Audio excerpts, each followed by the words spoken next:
السلام عليكم ورحمة الله وبركاته. اللهم صل وسلم وبارك على سيدنا محمد وعلى آله وصحبه وسلم. ازيكم كلكم جميعا؟ يا رب تكونوا بأحسن صحة وأحسن حال. وحشتيني كتير الفيديو اللي فات. بصوا، انا جيت هنا كنت جاية اخد شوية طراب عشان اعمل منجد. انت عارفين المنجد عملت عليكم قبل كده على القناة. احنا بنجيب فيه كده نار، ويعني ممكن حد عايز يتدفى ولا يحط عليه شاي كده يطيب منجد. يعني المهم بيكون حلو في الشتاء. فقلت راح اجيب عشان المنجد اتكسر، المنجد اللي كان عندي اتكسر. فقلت اروح اجيب شطراب من المكان ده عشان اعمل مانجا. طب انتوا عارفين طبعا لما جيت هنا وغسلت الجمح معاكم في المكان ده، وكان في عود طماطم كده كنت بقول لكم، يعني كان هنا عود طماطم كده، شكل الطماطم كده طالعه هنا في المكان. ما شاء الله ما شاء الله، شكل الطماطم دي يعني ولدت خلفت جنبها خلفتين شتلتين تاني. ما شاء الله فيها طماطم حلوه. شايفين يعني. بصوا، لا كيماوي والله ولا رش ولا كيماوي ولا اي حاجه. الطماطم طالعه كده من غير اي حاجه، ونظيفه نظافه يا جماعه، وحلوه حلاوه ومسكره زي العسل. طبعا اليوم دي يوم خميس، كان يوم خميس. وانا قلت اروح اشوف الطراب وانقي الطماطم اللي هناك عشان بكره الجمعه ان شاء الله باذن الله هنطبخ. فقلت اجيب معايا الطماطمات اللي هلقاهم حمر، بس الصفرا مش باخدها، لا الخضرا بقى ولا الصفرا باخدها، انا بنقي الحمرا فقط لا غير. بس ما شاء الله نظافه، مش قادره اوصف لكم النظافه اللي في الطماطم، نظيفه جدا. مع انه مفيش اهتمام يعني. ده عودين في الارض هم، مفهومش في المكان ده، مفهومش اهتمام. هنا في الحته دي اللي هي كنا بنربط فيها المواشي دي، عزكم الله. فطبعا مفيش اهتمام ولا اي حاجه، ولا حد بيرش ولا حد، ما مجرد بيشربوا بس وخلاص. انما مفيش لا رش ولا كيماوي ولا سماد ولا اي حاجه عن اي حاجه. بصوا طالعه كده ببركه ربنا يعني. يعني طلعت كده اصلا ببركه ربنا، ورميه الزرع دي ببركه ربنا. يعني زرعه بركاوي، شوفوا زرعه كده بركاوي، مش من غير اي حد ما يتدخل فيها. ما شاء الله ما شاء الله. شايفين الطماطم. انا طبعا الكود الاصفر ما كنتش باخده، كنت بقول لكم ده اصفر مش باخد ده. والخضره اللي انتوا شايفين معلقه على شجره الجوافه ازاي، طالعه كده معلقه ومليانه يعني. لو الطماطم دي كلها كانت حمرا كنت املى منها عدايه. بس انا باخدها يا جماعه اول باول، لان بتستوي مره واحده. شايفين؟ بسم الله ما شاء الله. طماطم لها لمعه وحلوه ازاي، مع انها كان لسه هتتغسل يعني. انا ما كنتش لسه غسلتها، لما روحت البيت غسلتها وحطها في التلاجة. بصوا بقى، النهارده انا هعمل معاكم اكله. يعني ما شاء الله ما شاء الله، جدتنا كانوا بيعملوها زمان يا جماعه. الاكله دي طلبها مني عبد الرحمن، عمال يقول اعملي بيطلبها مني بقالها يعني اكتر من اسبوع. فقلت ان شاء الله يرضي ربنا بقى واعمل لها الاكله دي. الاكله دي يا جماعه طبعا انتوا عارفينها، بس انا هحكي لكم عليها وعلى طريقتها وطريقه اكلها.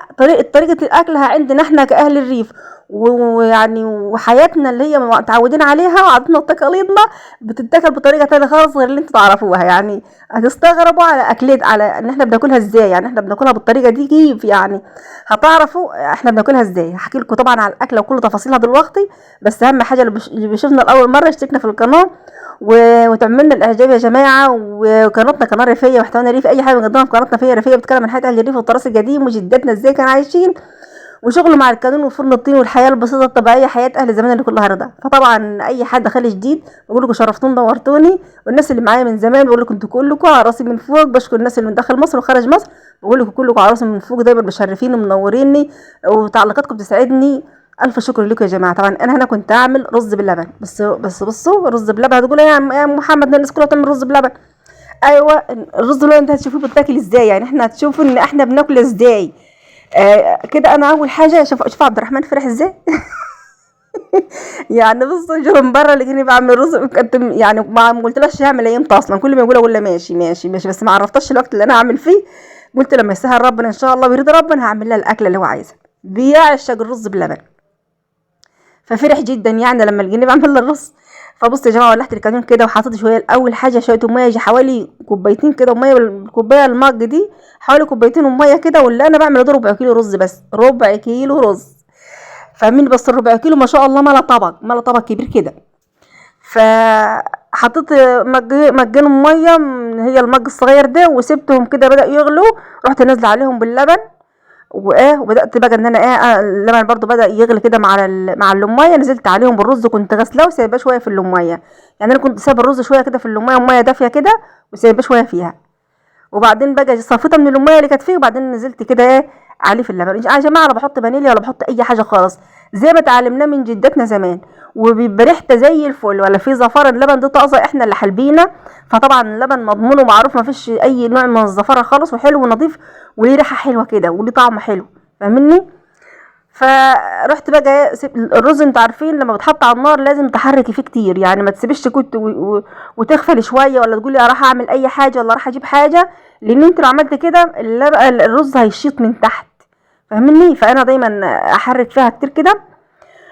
ما شاء الله هو كان ربع كيلو رز يا جماعه، ربع كيلو رز. واللبن انا زي ما انتم شايفين كده، انا حاطه اللبن في الشفشف، بحط منه على حسب الرز ما ياخد، كل ما ينقص ازود. احنا بنحب الرز طري، مش بنحب ماسك كده، بنحب طري طايب ويكون طري كده وحلو، فاهمني؟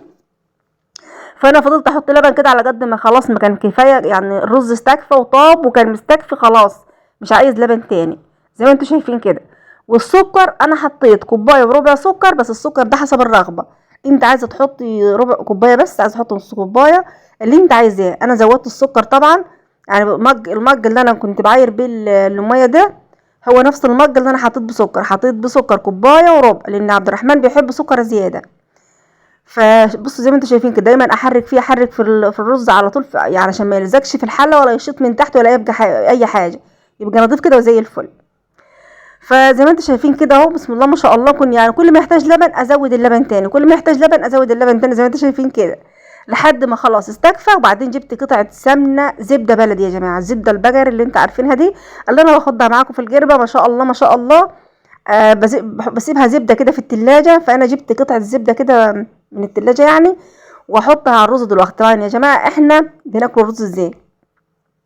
هتستغربوا وتستعجبوا على طريقه اكلنا في الرز. بصوا احنا بنحط جنبيه بتاو، انتوا عارفين البتاو مجرمش كده وناشف كده، فاحنا بنحط البتاو جنب الرز، فاهمين؟ اللي عايز ياكل بالمعلقه ياكل، واللي عايز ياكل بالبتاو ياكل. احنا بنمسك كسرة البتاوه كده نعملها كمعلقه ماشي، بس بناكلها بقى بالرز اللي عليها زي ما هي، نمسك كسرة تاني كده ونعملها كمعلقه، يعني زي المعلقه كده، نغرف عليها غرفه الرز كده، ونيجي واكلينها بقى ايه، ونيجي واكلينها بالكسره، ومع ان الرز بيبقى سخن احنا يعني الناس كلها بتاكل الرز متلج، فاحنا طبعا من ساعه ما كنا صغيرين وطلعنا واتعودنا ان احنا بناكل الرز كده ايه بيكون سخن، لان احنا بنبقى حاطين عليه سمنه، والسمنه لو احنا سيبنا برد السمنه دي هتجلد، فاهمين؟ هتجلد على الرز. فاحنا السمنه اللي بنضيفها على الرز بعد ما بننزل مع الكانون بتسيح كده على الرز، وما شاء الله عليها بتكون حلوه جدا يعني. فبنجيب بالتاو كده جنب الرز وناكل بيه، ما شاء الله بيبقى حلو حلاوه يعني. بصوا مش قادره اوصف لكم حلاوه الرز بالبتاو وعليه السمنه البلدي. انت شوفوا الوقت الزبده البلدي عليه، هتشوفوا الوقت في الاخر كده الرز بعد ما يستوي ما شاء الله. انا طبعا كنت حاطه معالق في الطبق، بس انا دخلت الطبق على الطبليه ورحت حاطه جنبيه التاو. فطبعا انا ما صورتش معاكم احنا بناكله كده، بس انا بقول لكم احنا بناكله كده، بناكل بالطريقه اللي بحكي لكم عليها دي. ما شاء الله كان حلو جدا، روعه كده يعني. فدي طريقتنا يا جماعه. وعايزه ان شاء الله عايزه اعمل لكم ايه، عصيده. انت عارفين العصيده بتتعمل بدقيق دي على النار، يعني بنعمل نشي دقيق كده ونحط على النار، ونحط معاها عسل وسمنه بلدي، برضو زبده بلدي او سمنه بلدي مع العصيده دي. ان شاء الله ابقى اعملها لكم واوريها لكم. طبعا الشتاء بتحب الحاجات الدافيه كتير، الشتاء بنعمل فيها حاجات دافيه، سواء كشك، عصيده، رز باللبن، الحاجات دي اولا بتكون موفره، ويعني يعني ادوا ربع كيلو رز، شوفي فين عمل حله قد ايه، ادوا ربع كيلو رز بس بيوفر عليكي. والعصيده دي بنعملها من الدجاج موجوده عندنا في البيت، يعني كل حاجه موفره ومشبعه وحلوه وصحيه، يعني صحيه كمان في الشتاء، فاهمني؟ الشتاء دي بتبقى عايزه حاجات دافيه كده، وكمان الحاجات دي كلها بتكون حلوه. فبصوا انا جبت الطبق، على فكره كان التليفون طلع الشحن، فصل الشحن فصل مش شحن يا جماعه، فصل مساحه، والله فصل مساحه. فبصوا يعني كنت بحط الحله قدامكم ما اعرفش ان هو فصل، بعدين بقول بصي يا رحمه غاليه شايفين اهو السمنه اهي البلدي على الطبق من فوق، والطبق اتملى من ربع كيلو رز اهو. ودي كان الاكله بتاعنا اللي احنا بناكلها. اترككم في رعايه الله، والسلام عليكم ورحمه الله وبركاته، مع الف سلامه.